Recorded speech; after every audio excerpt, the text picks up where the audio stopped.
Welcome to module number 21, tracking posts. Okay, it's time to jump into the numbers, okay? Because in this business, numbers are everything. The numbers never lie. Okay, have you ever heard that? The numbers never lie? Well, that's the truth in this business. You want to get good at tracking your posts, okay? Because you want to know exactly which ones are converting and which ones aren't. In the next couple of modules, we're going to talk about that. We're going to talk about scaling out your posts, and we're going to talk about cutting your losses. So you're going to need to know which are the duds and which are the studs. And I'm going to introduce you to some tracking mistakes. I'm going to go a little bit different here. And the next module, we're going to focus on solutions. But in this module, I want to focus on some mistakes. So let's just jump right into it. And some of these are going to sound odd to you. And some of you might even disagree with me.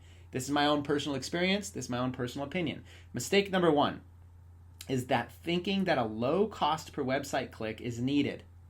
I see people all the time pausing ads because the cost per website click is not low enough. This is a mistake. It has nothing to do with a low cost per click. It has to do with the money you're making. Okay, you know, I've got ads right now running where I'm paying $2 or $3 per click, $2 or $3 even per website click. But hey, if it's making me money, why am I complaining how much it's going to cost? Now I have other ads that have like 10 cents per website click. Now you might think, hey, I'd rather pay 10 cents per click all day long than $3.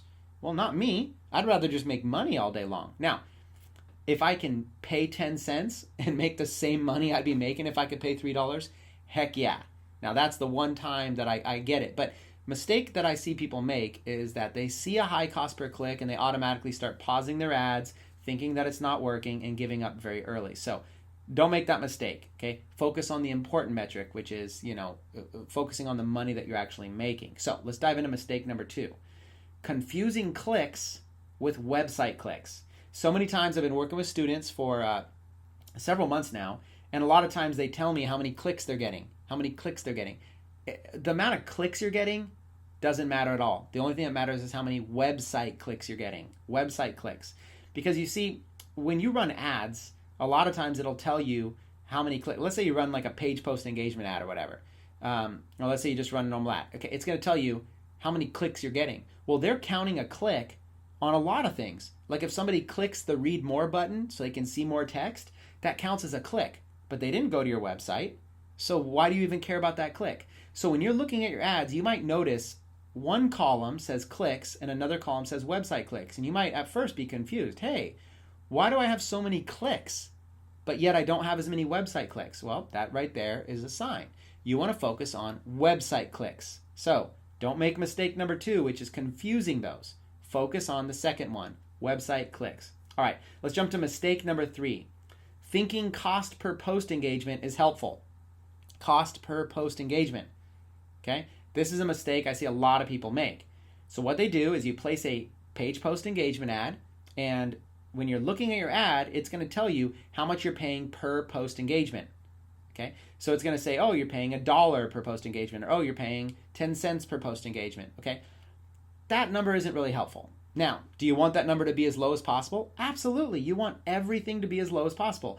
But I have ads that have had page post engagement as low as 5 cents, okay, even lower.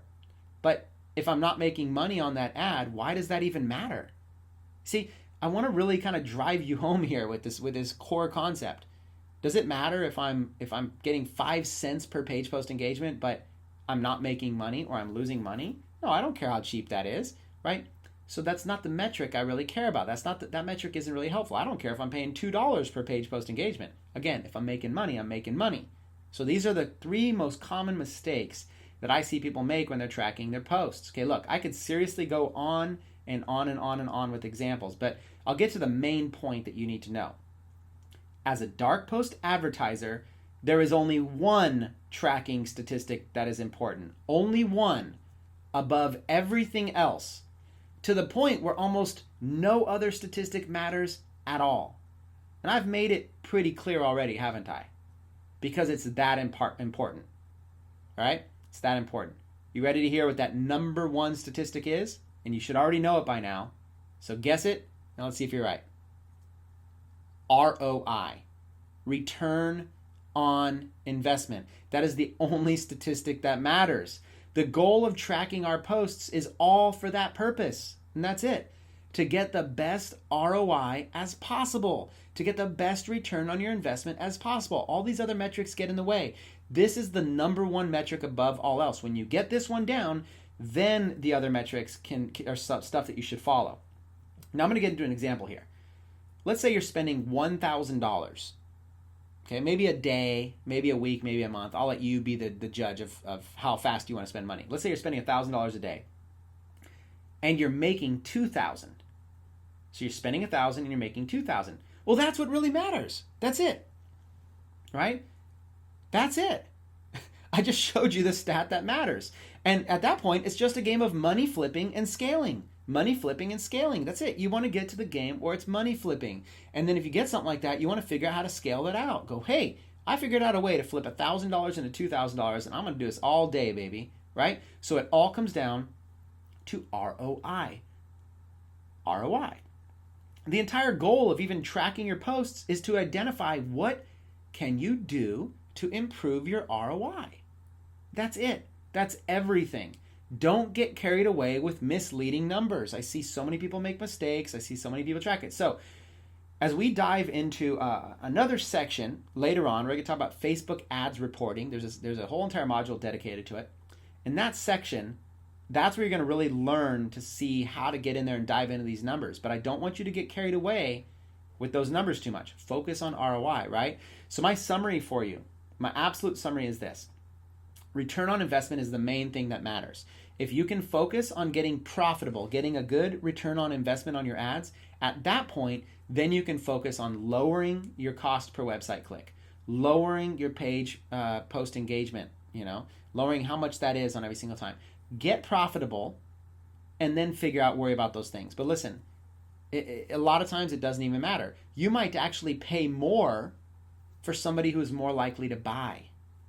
And you might pay less for somebody who is less likely to buy. So the only thing that really matters is, are you achieving your goals? Once you get that part down and you've got that effectively, then you go and you focus on all those other numbers. So hopefully this real straight talk has been very helpful for you in tracking your posts. I'll see you on the next module number 22, where we talk about how to scale out those posts that are successful. When you find winners, you want to know how to scale them out, right? So let's talk about that on the next module.